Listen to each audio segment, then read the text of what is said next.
بسم اللہ الرحمن الرحیم۔ السلام علیکم۔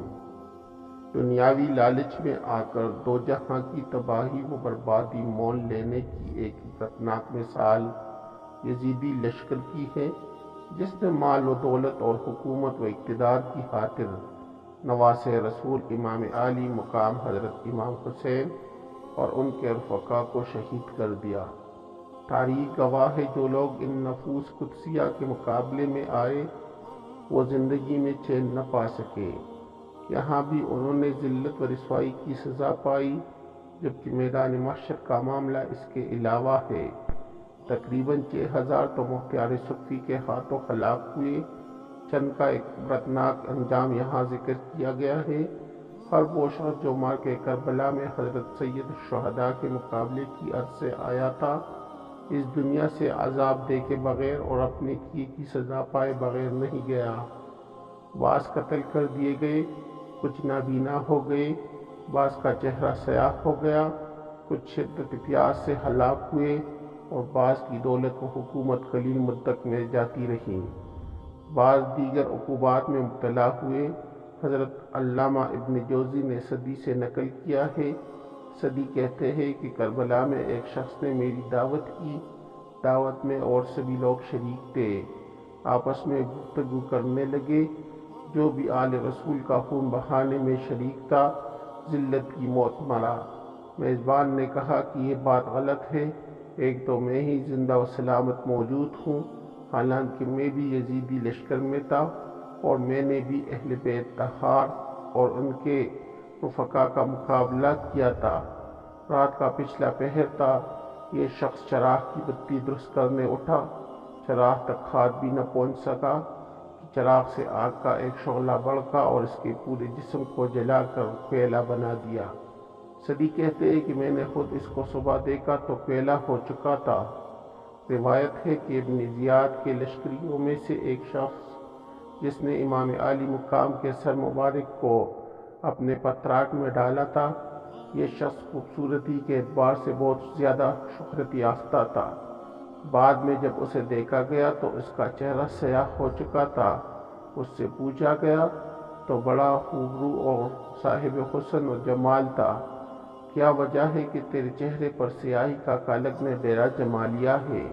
کہنے لگا، جس روز میں نے امام حسین کے سر مبارک کو اپنے پتراک میں ڈالا تھا، اسی دن سے روزانہ دو آدمی آتے ہیں، مجھے دونوں بازو سے پکڑ کر کھینچتے ہوئے آگ کے پاس لے جاتے ہیں اور پھر مجھے اس آگ پر الٹا لٹکا دیتے ہیں، بعد ازاں اور لاتے ہیں۔ اس دن سے میرا چہرہ سیاہ اور حال تباہ ہے۔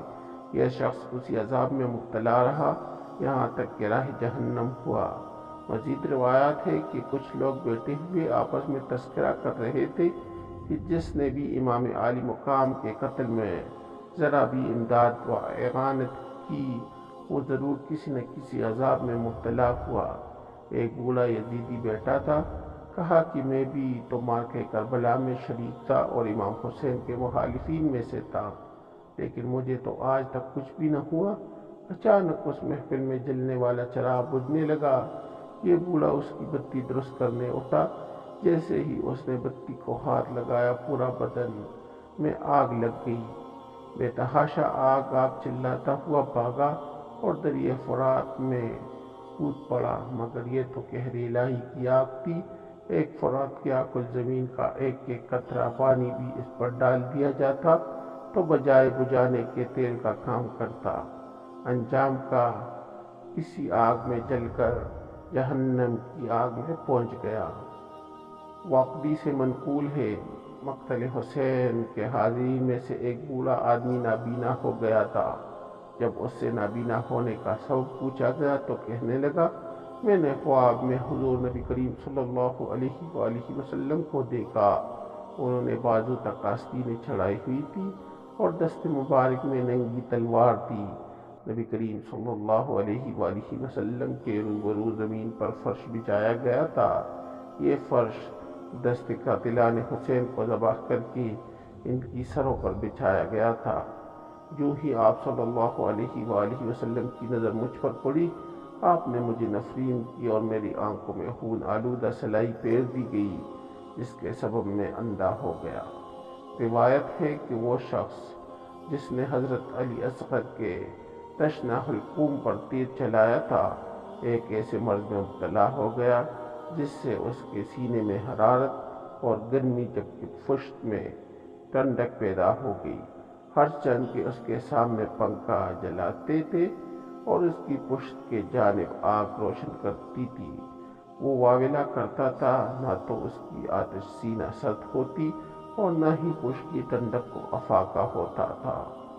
پیاس کی شدت اس درجہ بڑھ گئی کہ مٹکوں کے مٹکے پانی پی لیتا تھا اور پھر بھی العطش کی صدائیں بلند کرتا تھا، یہاں تک کہ اس کا پیٹ پانی پی پی کر پھول گیا اور بلاخر پھٹ گیا۔ اس عقوبت کی وجہ سے واصل جہنم ہوا۔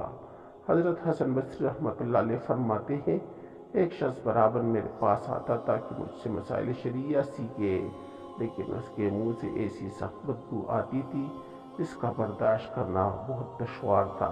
ایک دن میں نے اس سے اس بدبو کے متعلق پوچھا کہ کیا وجہ ہے کہ تیرے منہ سے ایسی نفرت انگیز بدبو آتی ہے؟ وہ شخص انتہائی شرمندہ ہوا اور کہنے لگا کہ میں اس گروہ سے ہوں جو دریا فرات پر اس لیے پہرا دے رہے تھے کہ امام حسین رضی اللہ تعالیٰ عنہ کے خیمہ میں پانی کا ایک قطرہ نہ جانے پائے۔ واقعہ کربلا کے بعد ایک رات میں نے خواب میں دیکھا کہ قیامت قائم ہے اور میں سخت پیاس کے عالم میں ہوں، چاروں طرف پانی تلاش کرتا ہوں لیکن پانی نہیں ملتا۔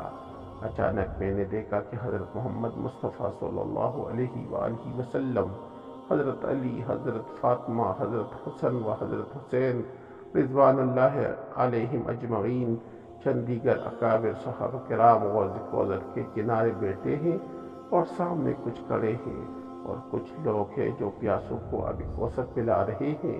میں بھی سرور کائنات صلی اللہ علیہ وآلہ وسلم کی بارگاہ میں حاضر ہوا اور جام کوثر کا سوال کیا۔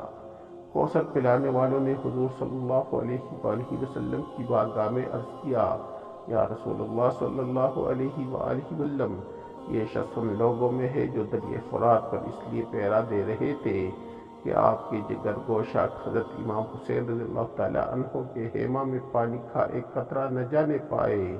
یہ سن کر حضور نبی کریم صلی اللہ علیہ وآلہ وسلم نے فرمایا کہ اس کو قطران پلا دو۔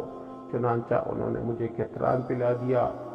خواب میں قطران کا پینا تھا کہ میں بیدار ہو گیا اور اسی وقت سے یہ بدبو میرے منہ میں پیدا ہو گئی اور ہر وقت یہ بدبو رہتی ہے، یہاں تک کہ میں جو چیز بھی کھاتا ہوں قطران بن جاتی ہے، جس کی وجہ سے لوگ مجھ سے سخت نفرت کرتے ہیں۔ حضرت حسن بصری رحمۃ اللہ علیہ فرماتے ہیں کہ یہ واقعہ سن کر مجھے اس سے سخت نفرت ہو گئی اور میں نے اس کو سختی کے ساتھ منع کر دیا کہ آئندہ اب میرے پاس مت آنا۔